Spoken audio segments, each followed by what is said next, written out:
Hello, and thank you very much for joining me in the studio today, where we paint away the stress of everyday life. And to my left hand side, you can see that I've just actually completed a painting. This is an acrylic painting on a little bit of cardboard in a Van Gogh style. So I'm going to take you through that process now. Without further ado, let's just have a quick look at the colours and let's get straight on to painting this painting today. Okay, so I've got a little bit of ultramarine blue, some titanium white, a little bit of hooker's green, and some medium yellow. Now, if you haven't got any hooker's green, just make up a green, a mid green with some blue and yellow, and just add a little bit of burnt umber to that, and you're going to get a dark green, which is what you want. Basically, a hooker's green is just a dark green. So I'm going to do a Van Gogh style type of acrylic painting today. You can see I've drawn out very quickly an outline, and this is what this, not without the actual drawing, I presume that this is how Van Gogh actually did that. With the research that I've done as far as the painting is concerned, I found that he did just block out colours and then take the canvas back to his studio and then started putting detail in. So as you can see, what I'm doing now is just blocking out the sky with a bit of ultramarine blue with a touch of titanium white. So I hope everybody's staying well and safe in this unprecedented time we find ourselves in. And I just thought it would be great just to do a quick little painting on a bit of cardboard. This has become quite the norm for me. So I'm going to put in a little bit of cloud formation now, just playing around with a bit of titanium white. You can see I'm painting quite loosely. That's important. Now, to my left hand side is my main easel, and that's where I normally do these type of lessons. But at the moment, I've currently got a portrait on there of my granddaughter, which I'm working on, because that helps me de-stress as well. Been doing a lot of painting during the lockdown period of this COVID-19 outbreak, so I've reserved my easel for myself.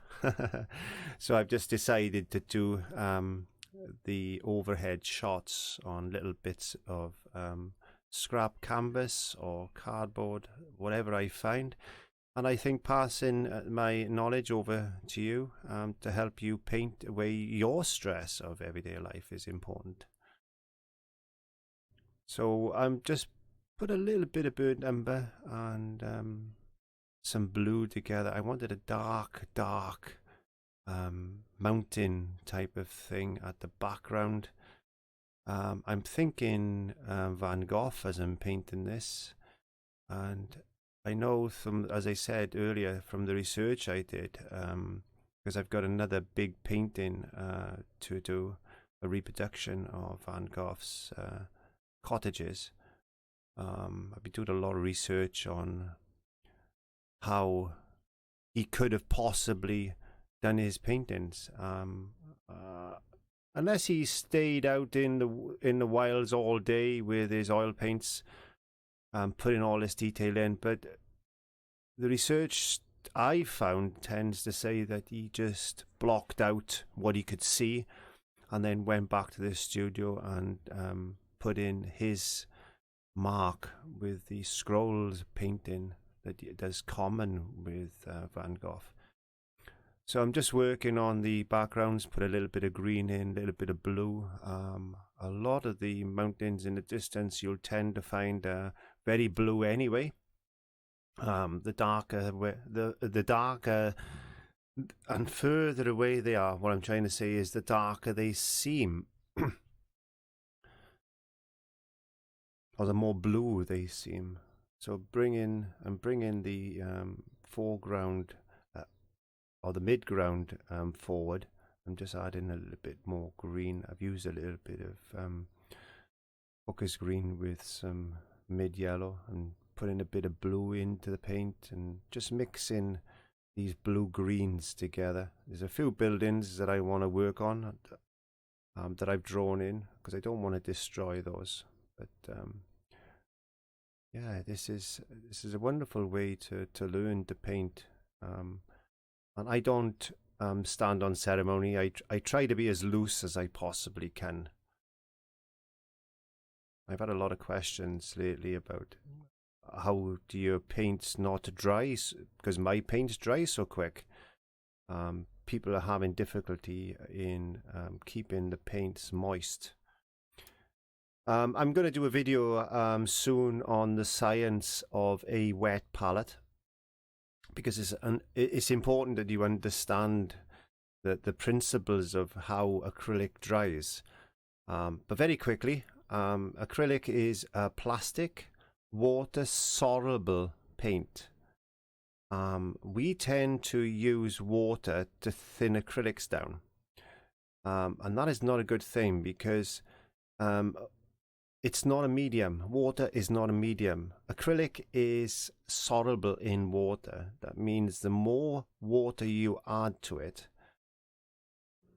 the more you're going to destroy the actual paint itself. So you've heard me hark on about the 40% rule, and my medium mix, which is a mix that I made myself with mediums and retarders, etc. I'm not going into the science of that, but to the top left of my palette, you can see a little container with some medium mix in. So that is not water.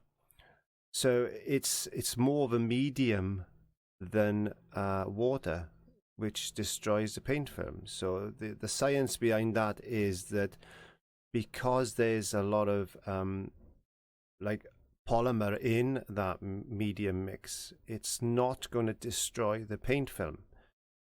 Thus, it helps to the flow of the paint, and also helps to retard the paint, because when you're adding water to acrylic is naturally prone to evaporation, because it's a water-soluble paint. So the more water do you add to the paint, the more it evaporates into the atmosphere. And subsequently, what that means is that paint is going to dry out faster. So you need to add things into the paint in order to stop that evaporation process. The science behind the wet palette is because you've got a little bit of greaseproof or parchment paper on top of a wet kitchen roll or some sort of absorbent paper or a fabric underneath the parchment, which is saturated in water, and then the parchment paper is laid over the top. That is porous. That's important. That's why paper plates and just ordinary ceramic plates don't work as well, because you need to keep the paint moist. So what happens is the water in the underneath the parchment paper is evaporated in through the paper, and that's keeping the bottom side of the paint from drying out. And also there's enough moisture there to stop the paint from forming a skin or drying like custard in a bowl. You put a bowl of custard on a worktop or your kitchen surface, and you'll find that the custard will skin over. Now, that is exactly the same as acrylic paint. So what we do is stop or try and limit the evaporation of water out of the paint. It's not the paint that's drying as such, it's more the escape of moisture from the paint. And that causes a chemical reaction, and thus that makes the plastic molecules bind together, hold hands, and start to form a skin. So I'm not going to go in any more into that. I will be doing a lesson specifically on how acrylics dry, because it's important that we understand that in order to give us a more relaxed experience with acrylics, because once you start to paint with acrylics and you can move them about and you know how long they're going to take to dry, then you can complete paintings quite quickly and have a little bit more enjoyment. So the top left hand side of the painting I'm working on at the moment, you can see where the blue and the white of the sky is starting to dry. Now that is starting to evaporate and it's starting to form a plastic skin. So what am I, 10 minutes or so into this painting? So far I can't paint over that. I got to give it another at least 5 minutes before I can rework a section that I've already painted, because acrylics takes about 15 to 20 minutes to be able to be painted over then. So in order to be able to paint over a part of the painting that you've already painted and not lift the paint off the surface, you've got to give it at least 15 to 20 minutes, or use a hairdryer, as I do in several videos.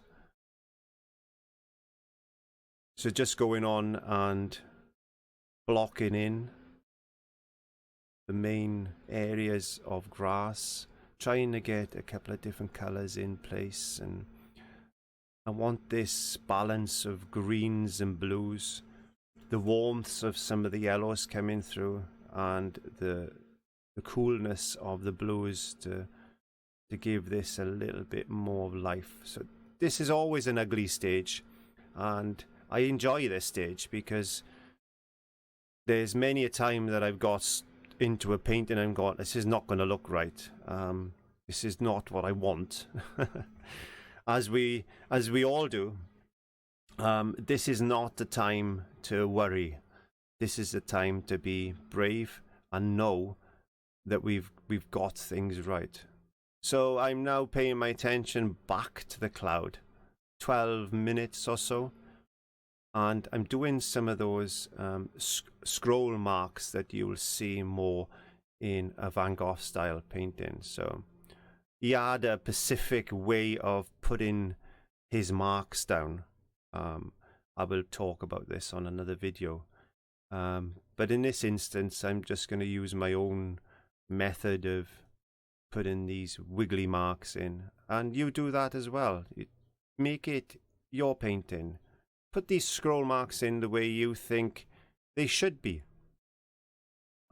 Just added a bit of white and blue together now just to get that shadowy color underneath those clouds. So as I said, have a bit of fun. Have a look at a painting of a Monet or a Van Gogh or a Sargent, something like that, and have a go at doing your own method.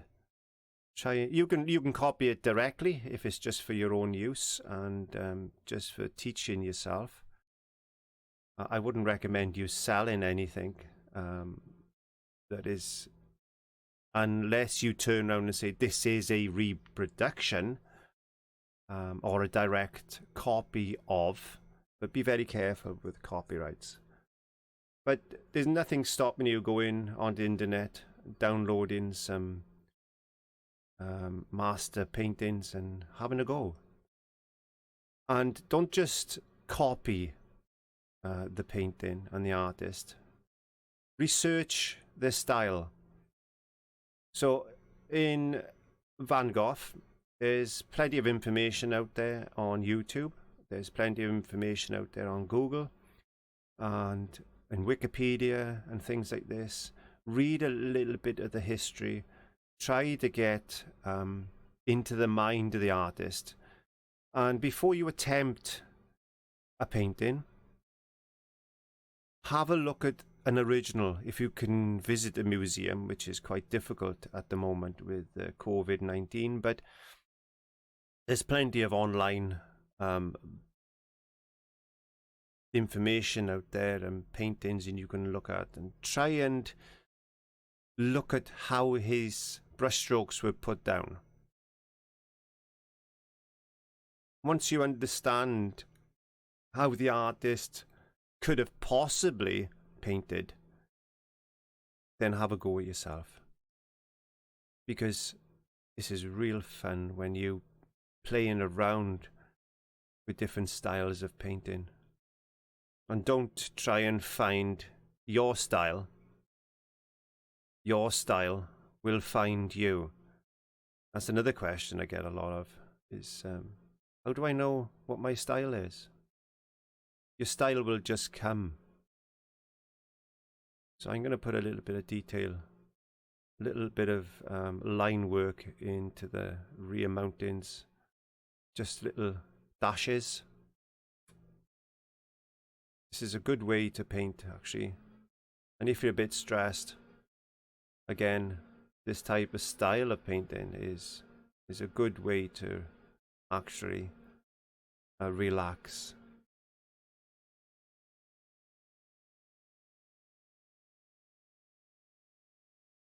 If you're using a reference, then just have a little glance occasionally, but don't be afraid to put things in that they're not there. And don't be afraid to make a painting yours. So that's important.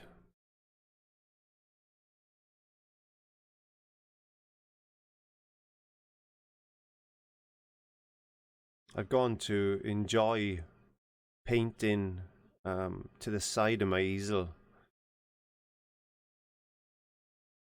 because I've got a few projects on at the moment. I've got my granddaughter, as I said, which is on the easel at the moment. I've got a painting I got to do from my wife for the bedroom. I want to do another self-portrait. And these paintings can take me literally hours, if not days, to do. And it's all basically the same principle. You got your block in, or you draw in, or you're tracing, and then you do your blocking stage, and you bring in things together, like building a landscape, which I'm doing now. You bring in your midtones and a few highlights, some shadow areas, and before you know it, things start to develop in front of your eyes. And that's why I really do enjoy painting. It's such a relaxing thing to do. And if you can find a nice quiet area, even if you spend 30 minutes a day, it's enough to relax the stress from your everyday life and get that creative part of your brain working.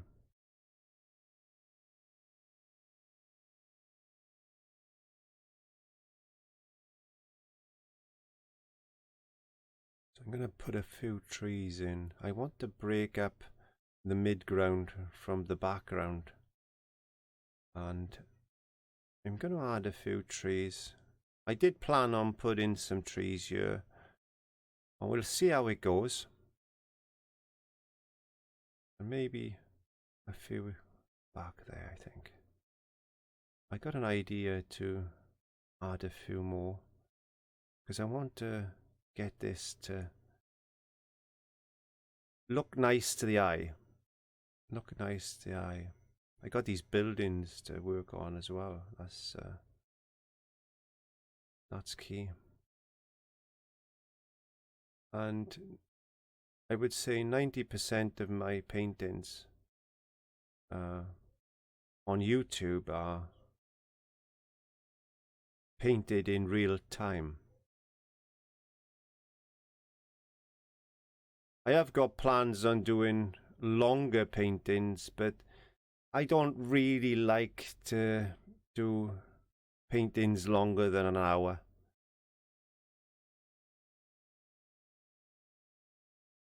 Attention spans normally are about 15 to 20 minutes, believe it or not. That's when people are doing seminars and they get up there and doing talks. and meetings, people after about 20 minutes get a bit it goes in one ear, comes out the other.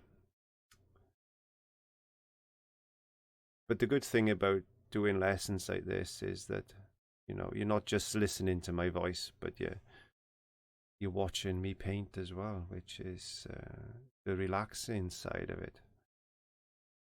And I wanted to take the opportunity during this lockdown to be able to just sit back and relax and try and show you what I do. I've no intentions of showing people how good I am. I don't want people to think that I'm just blowing my own trumpet and saying, oh, I can do this and look at the quality of paintings that I'm turning out. This is more about the beginner and encouraging you to pick up a brush and paint, because it's really hard. There's a lot of you out there that find it difficult to even put the first brush stroke down. But it's important that you do and get paint on the canvas. It doesn't matter what it looks like. It's the fact that you've taken the time to try. Because if we didn't try to walk when we were little, we'd all be crawling around on all fours now. It's because we tried and fell over. And why do we fall over? So we can pick ourselves up. And it's the same with painting. The more we do, the better we get.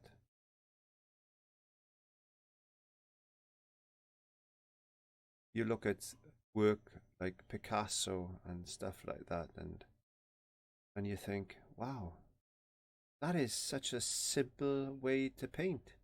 But trust me, you try to paint the Picasso, it's not easy. It looks easy. And nothing in life is easy. We've all got to work hard for what we want.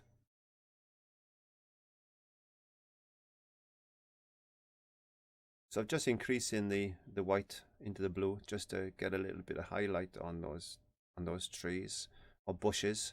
And why are bushes blue? Because they can be. In my mind eye and in Van Gogh's. Who says bushes have to be green? That's the joy of art. There's a lot of paintings and lessons out there of doing things photorealistic, and one of the things that I hate more than anything is paintings that look like photographs. Nothing wrong. I nothing wrong with the skill and the time that people can put into that.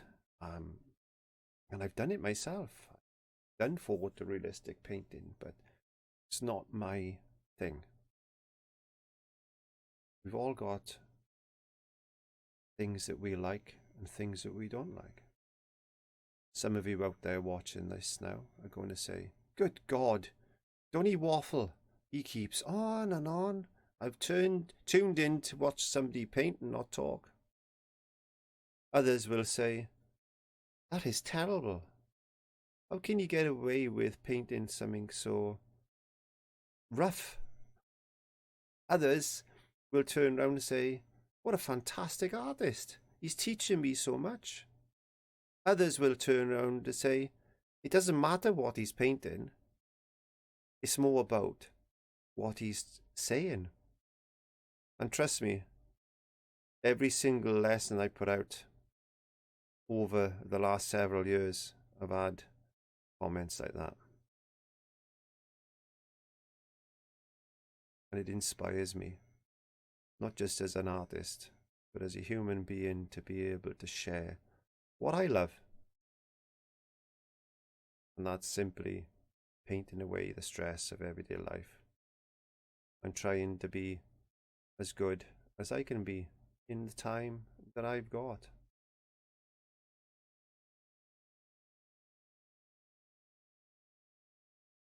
That's something that we can reflect on, especially in the times that we find ourselves in currently during the lockdown, is that we've got time to think. Use that time wisely. We should reflect and think how we can do things differently when things start to return back to where they were. The world has changed. Transport has changed. The way we see holidays has changed. Life in general has changed.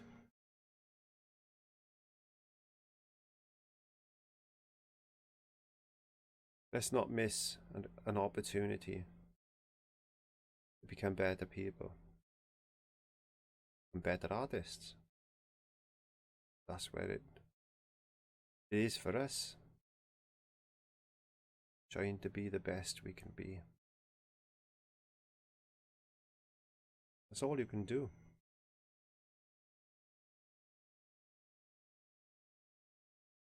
So I'm playing around with a bit of white.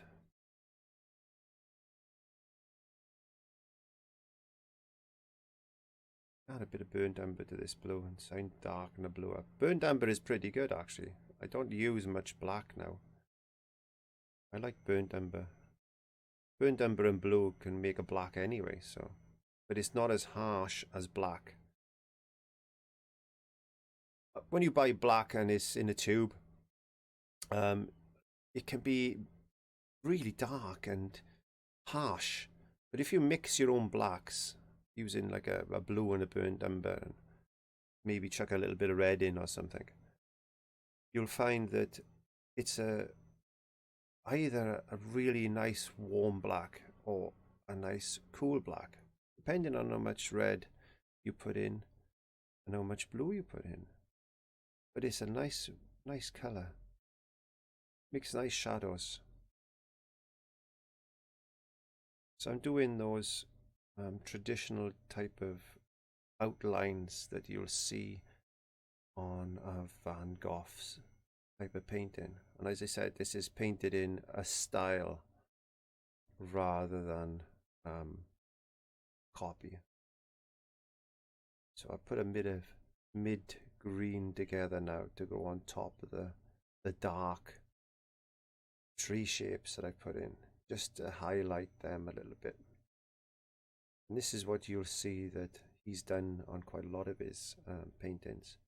This is where he'll go back to the studio and start putting the little scroll marks in that is familiar with this work.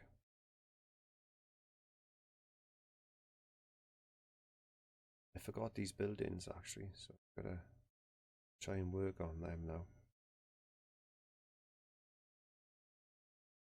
Don't want it to stick out too much, so I'm trying to find like a neutral type of color which I can base in, because I've got the two buildings, one up there on the mountain and one by the trees, which are quite bright. You can definitely see them. I'm thinking maybe I want to do the same type of thing, but I don't want them to stand out too much. As I said, be loose. Don't be afraid to let things just happen. Sometimes you can put a brush stroke down and you think, that's it. Other times you could put a brush stroke down and go, oh no, what have I done?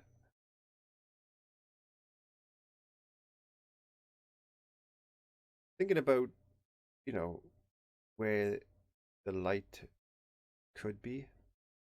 Does it really matter on this type of painting? No. As long as it looks right to the eye, that's the thing.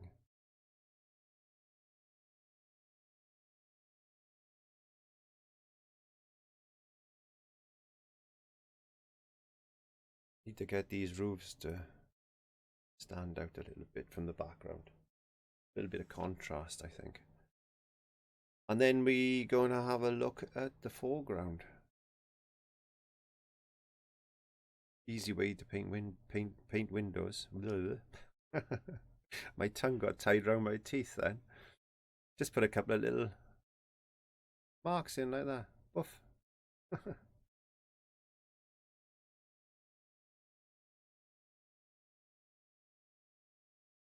Shadow on the pine end of this building, just it stand out there. Another artist I really like is Lowry too, because his paintings were so childlike, you know, matchstick men and that type of thing. So there's so many styles out there, and try thinking of, say, 3 artists you really like and merging them skills together and styles and see what you can come up with. Because when you experiment with different artists and different styles, you're encouraging yourself to do things that you wouldn't normally do. Then you start becoming creative with things. And by becoming creative, you start to allow yourself to relax. The more you relax, the more your style will find you. And you'll go, click. I like this. I like the way I'm doing this. I'm going to do this again. And then before you know it, you're a top artist in your own right, in your own style. Good way to separate something. Put a picket fence in. Just separates. It's all layers, really.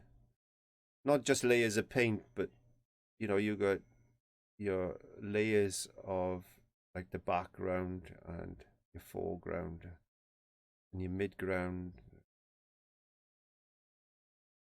Planes, they call them. So as I was talking, I was just thinking maybe I should put a few more trees in. I want to bring the foreground closer to us now. And the only way I can do that really is put something there. And the best thing, especially in a landscape, is throw a few trees in. It just breaks it up. Bob Ross was good at doing that, chucking a few trees in, giving the painting some depth.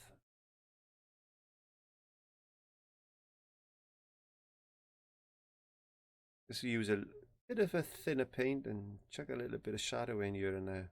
That helps. I'm going to go and have something to eat soon. My stomach is rumbling.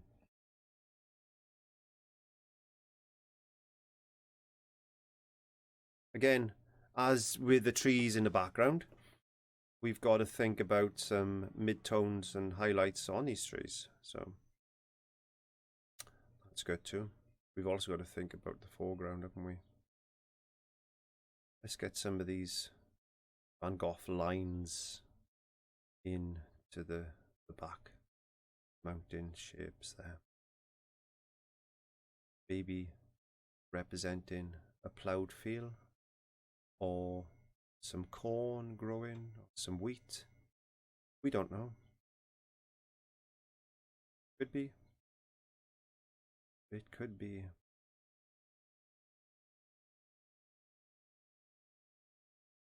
A couple of highlights. A little bit brighter than the mid-ground. Because we just want them to stand out that little bit more. Just little straight dots. See? Don't think about it. Just put them in. The key to painting is not thinking too much and being happy with a brushstroke. Because we can rework things sometimes and spoil the effect that we've already got. Because we always want to improve, but sometimes it's called reworking and it's not good. brighten that up with a bit of white. Just get that bright yellow. Give it a little bit of a sparkle. Just bring that forward. I'm happy with that.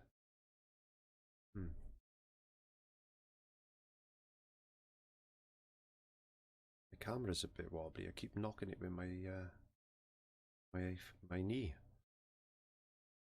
So let's get some Van Gogh swirl.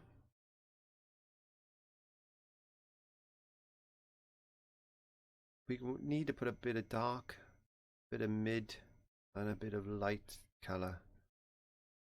But it doesn't matter how big these swirls are, because it's an impressionistic type of painting at the end of the day.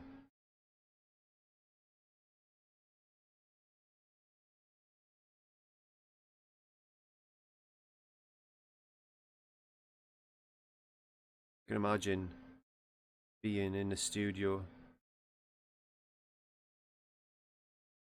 in the 1800s when Impressionism was really big.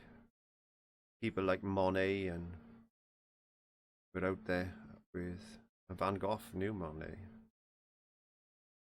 It must have been a fantastic time for artists to be creative with colour. Like I said, blue bushes, green sky, but you can get away with it.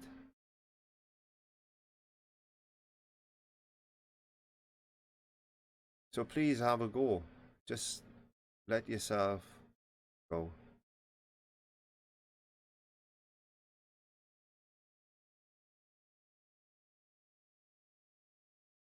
At the end of the day, if as a beginner, just keep painting. The more you do, the better you get. And you don't need to show anybody your paintings. If you were not happy with it, then keep it for reference or just paint over it. A lot of paintings like this I'll paint over. Some I'll keep because I like them.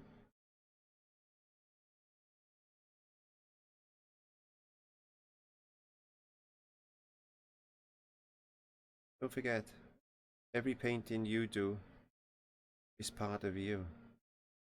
It's part of what you are. Your essence goes into a painting. Every single painting that you do is part of you, part of your essence as an artist. Let it shine through.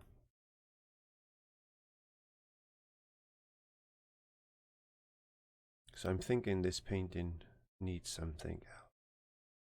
Now I did a Van Gogh painting a while ago called Crows in a Cornfield. So what I'm thinking of doing is putting some crows into this one and call it Crows in a Field. Because there's a lot of crows flying around where I live. So why not? So just throw a bit of highlight here and there just to bring things together and get that swirl in.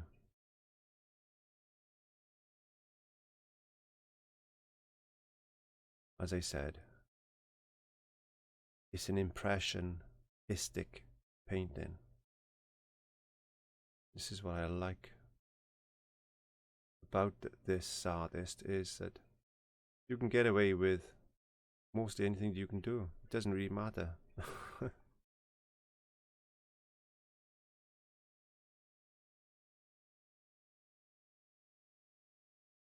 didn't quite like that they were a bit bright, so I'm just gonna kill them off a bit.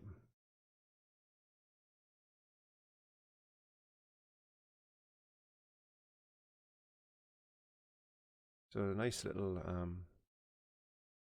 Van Gogh type of painting.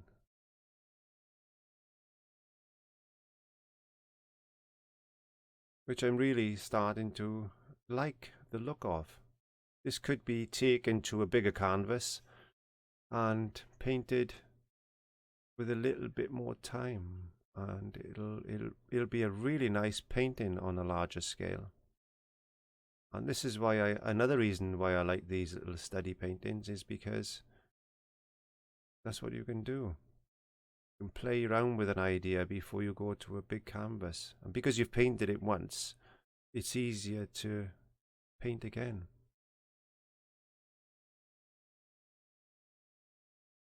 And you're not wasting so much, just a little bit of paint. But if you're painting on cardboard or something like that, then you're not wasting anything. And if they turn out really nice, well, you could put these in the frame and sell them as well. So let's put some crows in.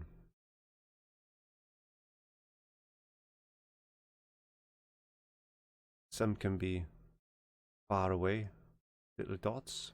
Some can be in the field. Some can be flying a little bit closer to us. So you make them a bit bigger. Further away they are, smaller they are. How many should I put in? I don't know. Just loads. There's not one crow, never is.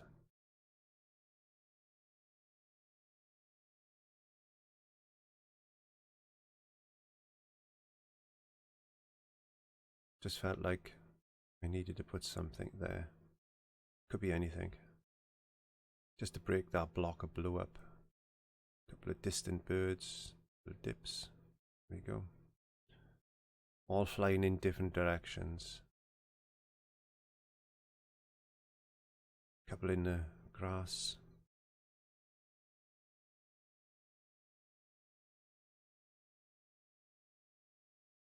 And there you go. We'll just leave it there. Lovely. It's time to learn with Thank you very much. Don't forget to click the subscribe button just down below.